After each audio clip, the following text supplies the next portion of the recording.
iyun sanasida o'sha Luzella shaftolisi uzum jarayoni ketyapti. Mana daraxtidan живой ko'rsatyapmiz. Bu ichi oq bo'ladi. Qangachadan o'lsa o'ligi ortiq. Uni aytib o'tib ketamiz. Kalibrini bitta ikkita aka negativ yozib maydami debdi-da, men sizlarga mana olib ko'rsatib qo'yaman. Mana 75, 80 mana.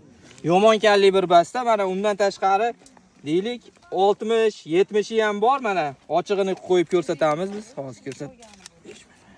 Mana. Maydasi 65, mana 70 ga tushyapti. Yomon shaftoli bas, ichi oq. Anjir shaftolilar ichida eng shirini shu bo'ladi. Mana holatiga baho berib qo'yaverasizlar. Uni qarang bo'lganini. Bitta like bosib, yangilikka qiziqqanlarga tashab qo'yinglar. Mana mana shu yerda juda ham issiq, 40 gradus, 35 gradus issiqda mana mahincha odam mehnat qilyapti. O'zbekistonga, Rossiyaga shaftolilar yetkazib berishyapti. Sog' bo'lib bizni kuzatishda davom etinglar. Yangiliklar qo'yishda davom etamiz. Mana ichki ko'rinishini ham ko'rsatib o'tib ketaman. Bismillahirrohmanirrohim. Ichki ko'rinishi oq, juda shirin shaftoli shu bo'ladi.